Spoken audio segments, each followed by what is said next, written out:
শুভ সকাল সবাইকে। দেশ এবং দেশের বাহির থেকে যারা ভিডিওটি দেখছেন সবার প্রতি ভালোবাসা আর দোয়া। আজ আমি যাচ্ছি সুন্দরের লীলাভূমি কক্সবাজার, তাই সকাল সকাল বের হয়ে পড়লাম কমলাপুরের উদ্দেশ্যে। নতুন একটা ভিডিওতে স্বাগত। আমার সাথে আছে আমার ছোটো ভাই শাহরিয়ার। তো আজকে আমরা যাচ্ছি কক্সবাজার, আর আজকেই একদম জীবনের প্রথমবারের মতো ট্রেনে ভ্রমণ, ঢাকা থেকে কক্স। আসলে যখন ট্রেনে টিকিট কাটছিলাম তখন চিন্তা করছিলাম যে হয়তোবা অন্যান্য যে রুটের ট্রেনগুলো থাকে ওই ট্রেনের মধ্যেই হয়তোবা কক্সের এই ট্রেনটা হবে, কিন্তু ওঠার পরে দেখলাম না, আসলে অনেকটাই ডিফারেন্স। আমার সাথে আছে আমার টিমমেট। আমরা একটা বিশেষ কাজের জন্য যাচ্ছি কক্সে। সকল ক্রেডিট আসলে শাহরিয়ারকে দেওয়া লাগে, ওই আসলে আমাদেরকে এই ট্যুরের ব্যবস্থা করে দিয়েছে এবং সম্পূর্ণ বিনামূল্যে। না, যদিও একটা টাকা লেগেছে, কিন্তু সেটা আসলে আমাদের কাজের রেমুনেশন হিসেবেই এটা কাউন্ট করা হচ্ছে।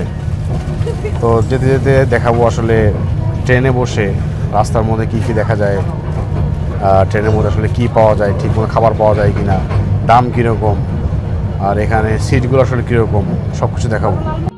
আজ আমার ভ্রমণের সাথী কক্সবাজার অভিমুখী পর্যটক এক্সপ্রেস। কেমন অভিজ্ঞতা হলো তা জানতে পারবেন পুরো ভিডিওতে, তাই সম্পূর্ণ ভিডিওটি না টেনে দেখুন আর অবশ্যই আপনার মতামত জানাবেন। এদের সিটের স্পেসগুলো মোটামুটি অনেকটাই ভালো।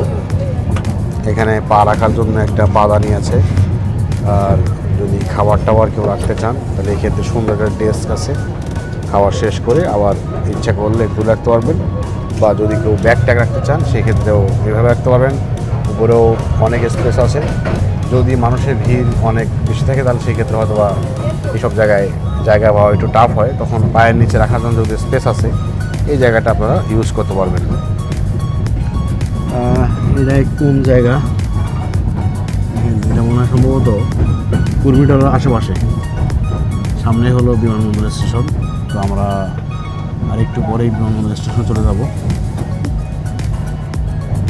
ক্যামেরা খোলা থাকার কারণে অনেক কিছু দেখতে পাচ্ছেন না, আমিও দেখাতে পারছি না, বাট একটু অ্যাঙ্গেল করে দেখতে পারবেন। সামনেই এয়ারপোর্ট। আর এই ট্রেনের সবচেয়ে বড় সুবিধা হলো এখানে অনেক বড় স্পেস আছে এই সাইডে এবং এই সাইডে, ডান সাইড বাম সাইডে। এখানে লাগেজ রাখার জন্য অনেক স্পেস আছে। ইচ্ছা করলে আপনার যত লাগেজ আছে সব তুলতে পারবেন বিনামূল্যে। এখানে বাসের মতো মানে 2টা কাছে 3টা যদি লাগেজ হয় সেক্ষেত্রে ভাড়া চায় না। সো আপনার ইচ্ছা করলে 2, 3টা 4টা লাগেজ আনতে পারবেন। তবে আমি রেকমেন্ড করবো, যেহেতু সবাই এখানে আসে তো বেশি লাগেজ না আনাই ভালো।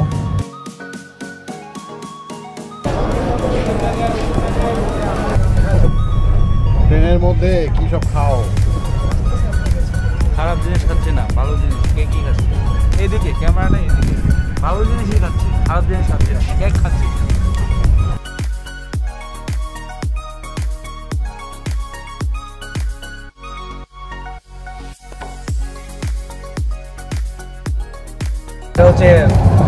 এটা হচ্ছে দেখান না, আমারও দেখান না। এটা হচ্ছে রাশিয়ার থেকে দিচ্ছে স্যান্ডউইচের সাথে জেলি। এটা হেলদি না। আমি আর জিয়াদ ভাই দুইজনে মিলে হচ্ছে শেয়ার করে খাবো। ওকে ওকে, ঠিক আছে। এবার আপনি খাইতে থাকেন। এই পাউরুটিগুলো বাসি বাসি না, ভালো তো বন্ধ হবে। আসলে আমরা বন্ধ বুঝি না। আসো দেখেন কি কি আছে, দেখি আসো।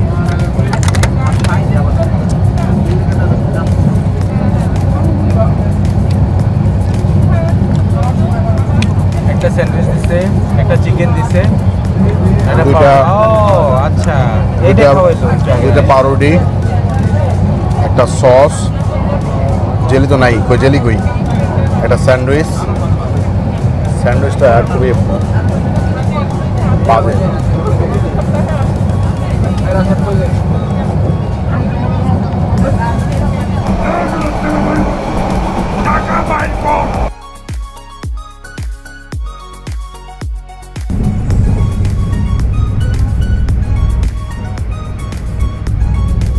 এই ট্রেনের মধ্যে হলো মানে ডিভাইস চার্জ দেওয়ার কোনো ব্যবস্থাই নেই। এই হলো ট্রেনের অবস্থা, যেটা অন্যান্য ট্রেনে থাকে। বাংলাদেশের ট্রেনের মোটামুটি মানে অন্যান্য ট্রেনের থেকে তো এই ট্রেনটা মোটামুটি বেটার। বেটার, কিন্তু হলো আবার কিছু কিছু জায়গায় যেমন হলো তোমার রাজশাহী, তাও চট্টগ্রামে আরও কিছু ট্রেন আছে, ওইখানে তোমার হলো চার্জিং পোর্ট থাকে, আচ্ছা, কিন্তু এই ট্রেনে সব কিছু ভালো করছে আর কোনো চার্জিং পোর্ট নেই। এটা একটা খারাপ দিক, আর যে কারো ফোনে চার্জ শেষ হতে পারে। যেহেতু নাই, আমাদের তো অল্টারনেটিভ একটা অপশন তো রাখতে হবে। এটা হলো আমাদের ক্ষেত্রে, পাওয়ার ব্যাংক সাথে করে নিয়ে But যেতে হবে। long distance এ জার্নির সময় করে দিবে, এমন তো না যে মেট্রো স্টেশনেও আপনি চার্জিংয়ের পোর্ট পাচ্ছেন, তাই না?